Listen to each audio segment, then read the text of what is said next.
All right, so that covers the endpoints and features. We're going to move on to management next.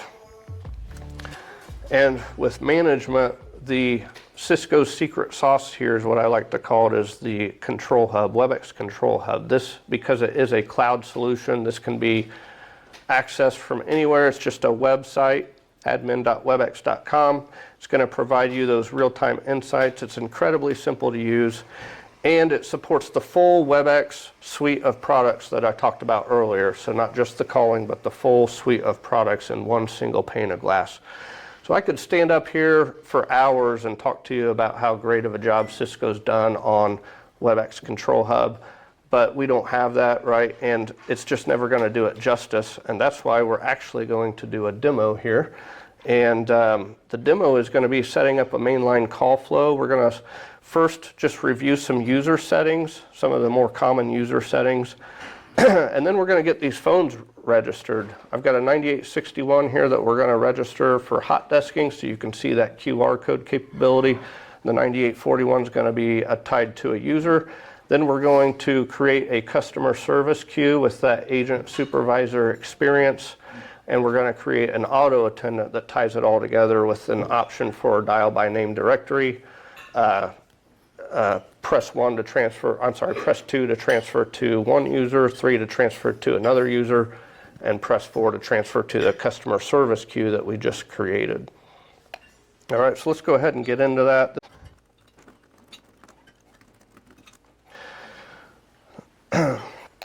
Okay, so this is the Webex Control Hub. Like I said right off the bat, I just want to show you some of the user features or user settings here. So I've got 3 users in this system, Andy, myself, and Jonah. We're going to click on Andy, and I want to show you how you can easily change or edit someone's licensing here on the summary tab of a user. I'm going to give Andy the ability to have that attendant console software. So underneath calling right here, I'm just going to check the box for attendant console, click save, and close. We'll see that reflected immediately right here now. Andy has the ability to do attendant console. Up here we have different tabs. These tabs are for some of the different services that we talked about earlier, and we're going to spend most of the time on the calling here for this quick review. This is where you would assign numbers. It's easy to assign a DID or change someone's extension. I'm going to assign a DID to Andy right now. I just select it from my drop-down box. You do have to load the DIDs in a separate section. That's outside the scope of this demo, but you just select the DID from the drop-down. You can search it if you have a block of DIDs, and it will also only show you the ones that are available. I can easily change his extension, and also if I select something that is already used, it's going to show me that it's already in use. So let's save that. We have a breadcrumb trail here to go back to where we were, and then down here is where we can enable or disable voicemail for a user, do a call forward all to voicemail for the user, set the number of rings before it forwards to voicemail. We can upload custom greetings for the user. Here's where we enable the voicemail to email functionality. It's going to auto-populate with the user's email address based off of their user ID, but you can change this to a different email address as well. And then it's simple to reset someone's voicemail too. If you click this reset voicemail pin, it's actually going to send them an email to follow a website to reset their pin, or you can just create a temporary pin for them right here as well. So those are some of the common settings that I like to review. And as you can see here, there's just, there's tons and tons of settings. I don't have time to go through all of them, but it is very feature rich. The only other one that I want to go through real quick is the call recording, because I did mention that earlier. It's this easy to enable call recording for a user. You just come in, you check the box, and then you can set up some settings on how the call is going to be recorded. On demand, it's going to give the user the ability to start and stop a recording. Always it's going to record every call. Always with pause and resume is going to record every call, but it's going to give the user the ability to pause it and resume it as well. The reason for that is for compliance, such as whether or not a credit card information is getting ready to be read out. We need to be able to stop that recording and then start it back up. So pretty simple for user management. Let's go ahead and get these phones registered. Again, I'm going to do the 9861 as a hoteling, kind of a common area device, if you will. And whenever we're doing a common area device, you add a workspace and you just name that something meaningful. I'll call this cubicle 1. And we select the type. This is just used for analytics information, and so is the capacity. And then we select the location. Then we click next. We select the type of phone. In this case, it's a 9800 series, so I'm going to select that. And then I select the exact model here. So this is going to be the 9861. Now, you can do this what I call the old-fashioned way by MAC address, which if you have Cisco Call Manager, you probably know what this is all about. You have to have the MAC address. But there is a new way and a more simplified way of doing these things on a onesie, twosie basis, and that is by activation code. This is real powerful. So when you plug these 9800 series in and they're going to get their IP address, they're going to boot up, and eventually they're going to be at this screen that you see here. And I apologize if you can't see it too well, but they're at a screen that says enter activation code. So I'm going to go ahead and generate an activation code. Click next. And the last screen is just telling me, do I want this to be a regular Webex calling device, or do I want it to be a hot desk only device? For this demo, I'm going to select hot desk only. Click next, and now it's going to generate that activation code, which I can copy, email, or print. In this case, I'm just going to come right around here and type it in. I apologize if you can't see it, and I've got some tripping hazards here. So 8032 4548 5830 0617. Now I can hit an activate button, and if all goes well, we should see a flag start waving and a message that says activation successful. There it is right there. So that phone will now go through a process where it's going to download its configuration and eventually come up with that QR code. Let's add a phone to a user now. This 9841, we need to add that to Andy. So we're going to go back to users over here on the left. Andy Burris, devices, and then add a device. You'll see from here it's pretty much the same exact scenario. I'm going to click the 9800. I'm going to select the exact model, 9841. I can do it again the same way by MAC address or by activation code. I'm going to select by activation code and click next. It's going to do the same thing. So I'm going to go ahead and put that one in here, 8594 9542 6058 3878 and hit activate. This one is done. I know you probably can't see it too well in some of the areas, but this one is booted up and showing a QR code ready to be logged into. And that one's going to start going through its process as well. We'll continue on for time's sake while that's going. So the next thing we need to do is we need to create the customer service queue. So we're going to come down here to the customer assist. This is a real easy layout as well. We have the queues, supervisors, agents, and desktop experience. Let's go ahead and start creating a queue. So I'm going to click on queues and hit add queue right here. We're going to select the location that that queue should belong to, assign a name. I'm going to call it customer service. Assign a phone number or an extension or both. So no more translation patterns in the call manager days. We can select a DID if we want it to be directly routed to from outside, and an extension, or just one or both. In this case, I don't need this accessible from the outside because I'm going to transfer from an auto attendant.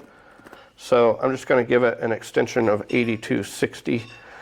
Then we can set how many calls should be in the queue and what should happen after this number is hit. I'm just going to stick with the default of 10, so we should be able to have 10 calls in queue before we do an overflow. And if the contact center needs to make any outbound calls, it will need a caller ID, so we do need to set the caller ID that it's going to use for outbound calls. We'll click next. Now we have our distribution type, and again we do have skills-based routing, which is outside the scope of this demo, but we do have the ability to do that. I'm going to select priority-based, and you just select which one you want, circular, top down, longest idle, or simultaneous. For this one we'll do top down, and I'll click next. We do have the ability to do screen pops. Here's where we would set that overflow treatment, so I can have 10 calls in the queue. What happens when the 11th call comes in the queue? That's going to be right here.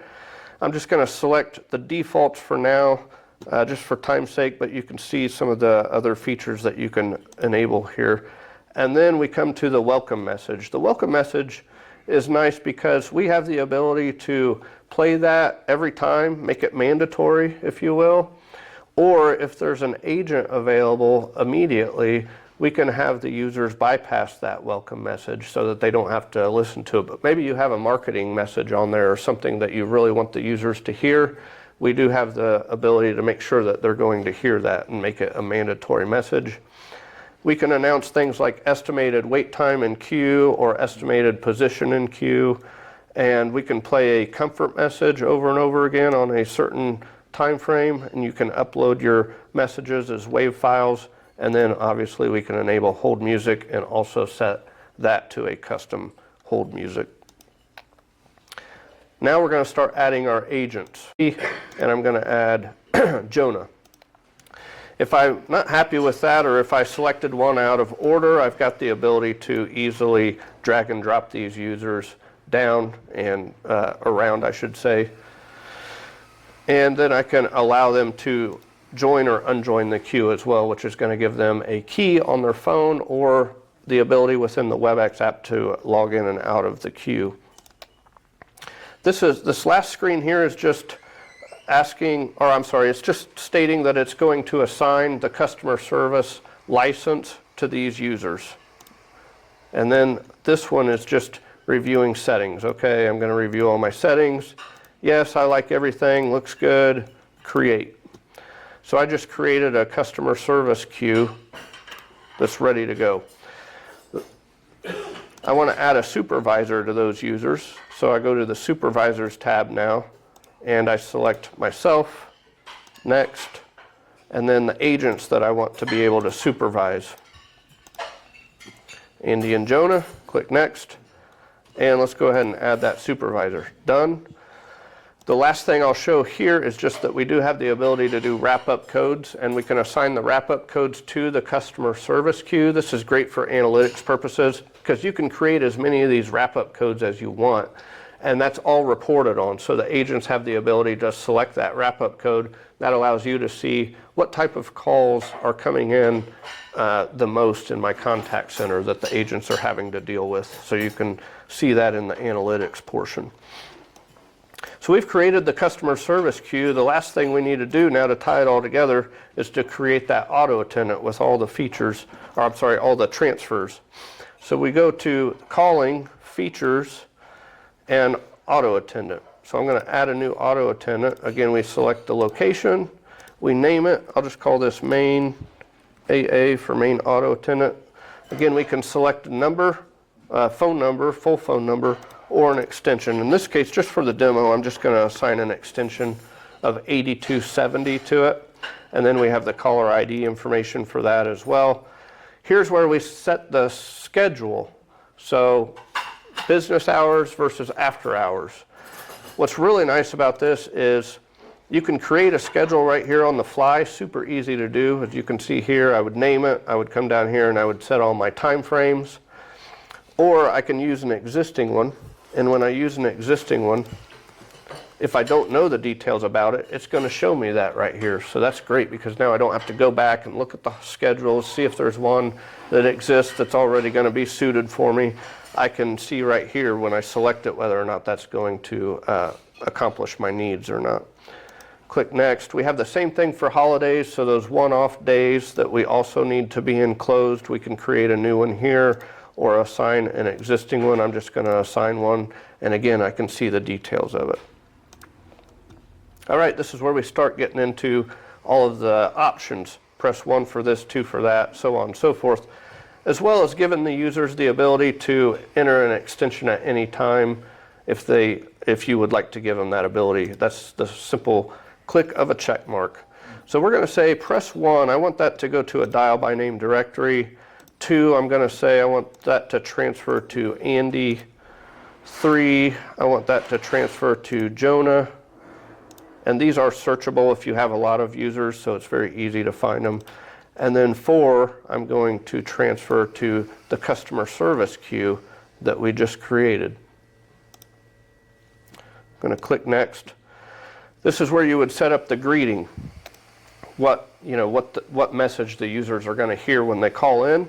I have the ability to upload WAV files. I can also record from a phone following these instructions right here. We're going to have a little bit of fun with this. I'm going to use the API and some text-to-speech to actually generate a greeting for this, just to show you the power of the APIs as well. So I'm going to leave these as default on both of these for now. And then again, you just review your settings. All looks good. Create. And we just created the auto attendant. I've created this custom application. And let me talk to you a little bit about this. I used Gemini AI to write the majority of this code, which is great. I've only probably got about 3 hours wrapped up into this, and the reason I want to state that is just to show you how far along that stuff has come. And once you unlock these APIs, the sky's the limits. You can create an you can create like a custom application that ties into an RSS feed, weather, whatever that might be to suit your business needs. And based off of some sort of a condition, you can actually have it change the greeting for you by using a text-to-speech engine and then uploading it as a WAV file. Mine doesn't go that far. Mine's literally just, I'm typing some information into this, I'm typing some text into this box. It's uploading it to Amazon AWS Poly, generating a WAV file off of my text, and then I'm going to upload it into the auto attendant that I just created. So let's go ahead and do that. I'm going to say thanks for calling. Press 1 for dial by name directory. Press 2 for Andy. Press 3 for Jonah. Press 4 for customer service. Then I can select a voice here. I've been using this Sally, if I can find it. There's a long list, so let me see if I can find. There it is.